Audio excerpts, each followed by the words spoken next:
Hey y'all, in today's video I'm going to show you how I achieved this beautiful braid out. So if you want to see it, keep watching.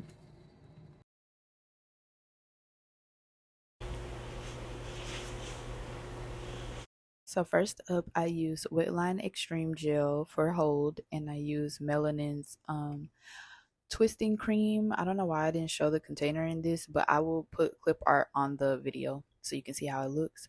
I rub the twisting cream in first and make sure your hair is fully detangled, because that's what mine was. And I make sure I work it through. Mind you, a little little goes a long way, okay?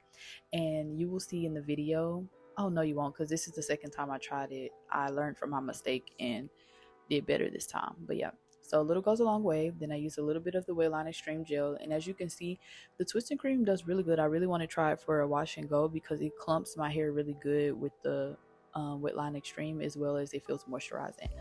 But yeah, so I make sure it's fully detangled again with my Denman brush, making sure to get the roots really good. You don't want a style where the roots are not consistent with the rest of your hair, okay? And I'm showing y'all a little length check. Look at them inches. But yeah, so I start to plait or braid, whichever one you want to call it. And then I sneezed, excuse me. But yeah, I start to braid, but you want to make sure you pull the roots tight. So you see how I'm pulling that motion I just did? You want to make sure you're doing that in the first 3 to 4 twistings of the fingers, if I must say. And you want to just pull as you go, because if you keep going, the plait will be really loose, and you want to make sure you can get as tight to the root as possible. And that's if you're a person that does not know how to start braiding from the scalp. And that's me. I know how, but I feel like it's more damaging than anything with my hair, because I always end up with a lot of like broken hair, so I just stay away from it. And that's another tip when you're trying to retain length. Make sure you learn what you can and can't do with your hair. You need to pay attention to your hair and let it, whatever happens, let it speak to you, because it will tell you whether it's a no or not, literally. But yeah, I use a flexi rod to curl it, and I do this the same motion for every single braid, because even if you don't go the same way or do, it's still gonna all, when you take it down and fluff it out, it's all gonna look the same anyway. So there's really no difference on whether you under roll or over roll. So do whatever works best for you. And I pretty much do all of this the same way. I use the Melanin twisting cream first for moisturization and hold, and then I use the Wetline Extreme gel for extra hold, and then I go ahead and I start braiding. The parting does not have to be even unless you really want it to. It does not have to be even. It does not have to be the same amount of hair in each section, just as long as you're doing it the way you want to. So I pretty much did 4 per section. So if I was to split my head in 4 ways, there's 4 plaits for each split of that 4, if that makes sense. So that totals 16 braids, okay? And that's what I did. And if you want tighter or more definition, you can see here. If you want it to be tighter or more definition, put more inside. So do 5 each section or 6 each section. So it all depends. But I pretty much wanted a defined slash full puffy type of look. And you'll see that. And so I do the same thing with the top. Hair is fully detangled. And yeah, so I'm gonna let y'all watch it and then I'll come back.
And for anyone wanting a bald spot update, there you go. That's how much hair has grown since that incident.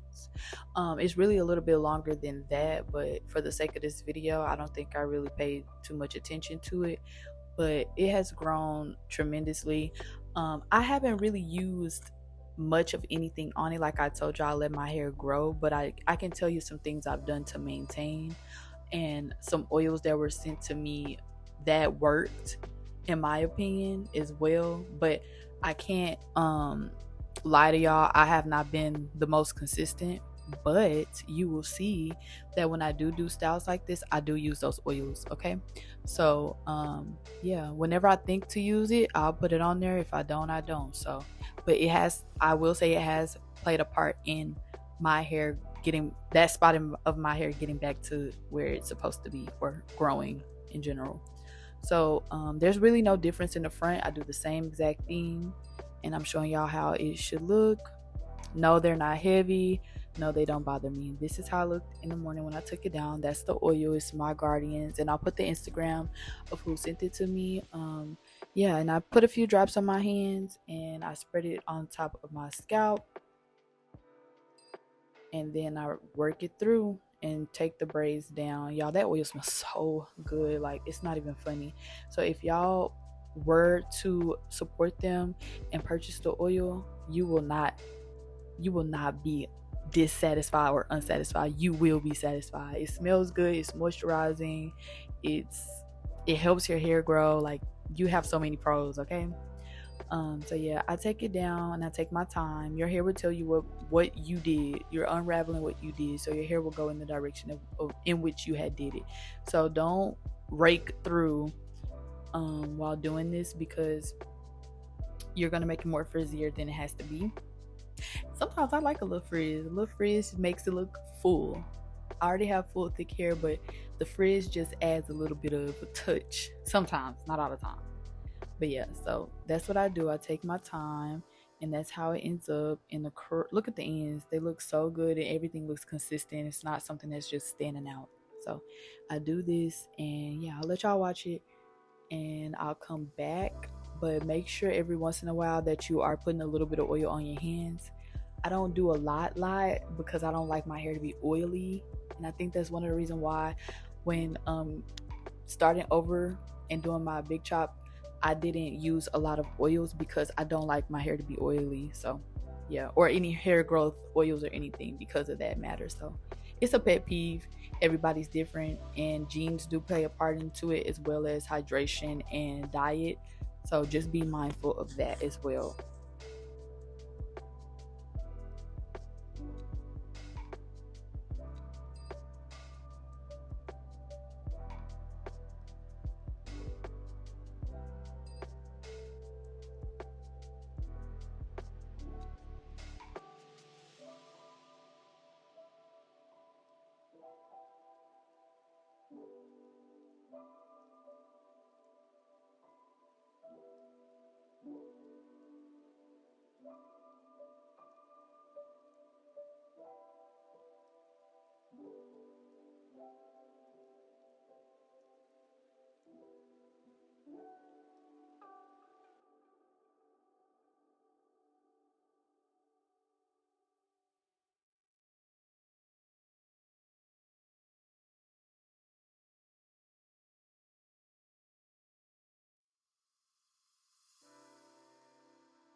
Okay, so once it gets like this, that's when I start raking lightly. When I say lightly, lightly.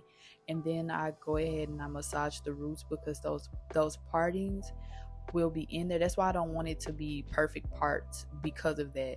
I feel like it's easier for it to blend if the parts are not perfect, because they can just literally go anywhere instead of you trying to massage out a straight line. But oh, here's a clip of the hair that I was trying to show y'all, and I was like, I should never pull it out because now it's gonna stick up, but it came out so good. And if you want to, you can pick it out. I don't pick it out. I let my hair do its thing. So by day 3, it'll be full or day 2 really. It just depends, but I wanted it to be a little calm in the beginning, and you can shake it out some more in the front. But yeah, after this part, I did keep playing around with it, but that's pretty much how it looks, and it's so pretty. So yeah, let me know in the comments if you tried this, and if you've tried any of the Melanin products, and if you like this video. I will see y'all in the next one.